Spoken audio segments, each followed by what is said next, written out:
जंगल में फंसे 3 चेहरे, 3 मास्टरमाइंड, 3 नाम जिनकी तलाश में भारतीय सेना महीनों से लगी थी, अब घिर चुके हैं किश्तवाड़ के छतरू इलाके में, और इस बार बचना नामुमकिन है। जी हाँ, किश्तवाड़ जिले के छतरू इलाके में आज जो हो रहा है वो सिर्फ एक मुठभेड़ नहीं है, ये एक तयशुदा शिकंजा है, एक ऐसा ऑपरेशन जो सेना ने प्लान किया, घेराबंदी की और अब आखिरी वार की तैयारी में है।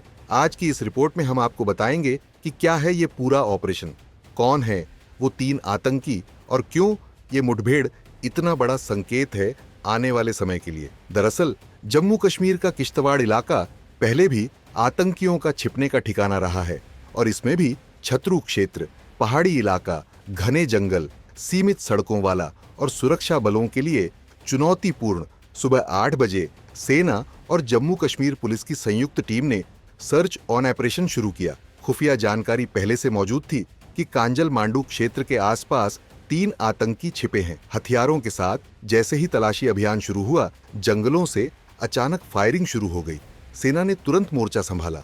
घाटी की भाषा में इसे कहते हैं सर्च एंड डिस्ट्रॉय ऑपरेशन।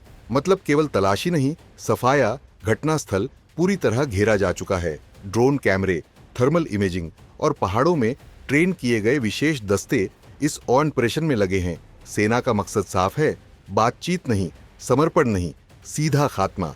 आतंकी उस जंगल में फंसे हैं जहां एक बार अंदर घुसने के बाद निकलना नामुमकिन है। जब तक सेना इजाजत ना दे, सेना के लिए यह ऑपरेशन केवल 3 आतंकियों का सफाया नहीं है, ये उस पूरे नेटवर्क को खत्म करने की शुरुआत है जो किश्तवाड़ को आतंक का गढ़ बनाना चाहता है।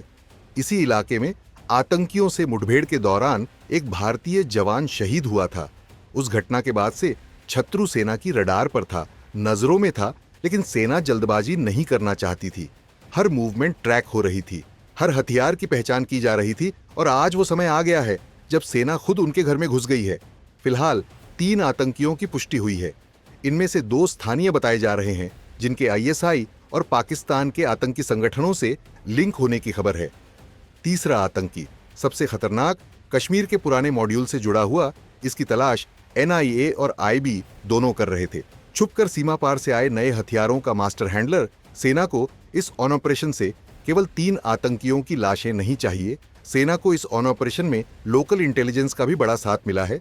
कई गांव वालों ने इन आतंकियों की हलचल नोट की थी। कुछ ने रात को जंगल में रोशनी देखी तो किसी ने नए चेहरों को घूमते पाया। यही अलर्टनेस सेना को सीधे जंगल में ले आई और अब उन्हीं नागरिकों के सहयोग से ऑपरेशन को अंजाम तक पहुंचाया जा रहा है। यह बताता है कि अब कश्मीर बदल रहा है। अब लोग आतंकियों के लिए पनाह नहीं बनना चाहते, बल्कि उन्हें बेनकाब करना चाहते हैं। यही बात सेना के मनोबल को और बढ़ा रही है, क्योंकि जब जमीन का आदमी साथ दे तो कोई भी जंग अधूरी नहीं रहती। इस ऑपरेशन में भारत की आधुनिक तकनीक की झलक भी दिख रही है। Drone, thermal imaging system, GPS locator, high res optical कैमरे, हर मोर्चे पर तकनीक का सही इस्तेमाल हो रहा है। पहाड़ी जंगलों में लड़ाई आसान नहीं होती, लेकिन सेना ने इन जंगलों की 3D मैपिंग पहले ही कर रखी थी। हर रास्ता, हर संभावित छिपने की जगह एआई सिस्टम से सर्च की गई और ग्राउंड टीम को अलर्ट किया गया। खैर, ये नया भारत है जहां बंदूक के साथ साथ माइक्रोचिप भी आतंक के खिलाफ काम करती है। ये मुठभेड़ एक ट्रेलर है, क्योंकि सेना को पता है कि आने वाले हफ्तों में इस जैसे कई ऑपरेशन चलेंगे।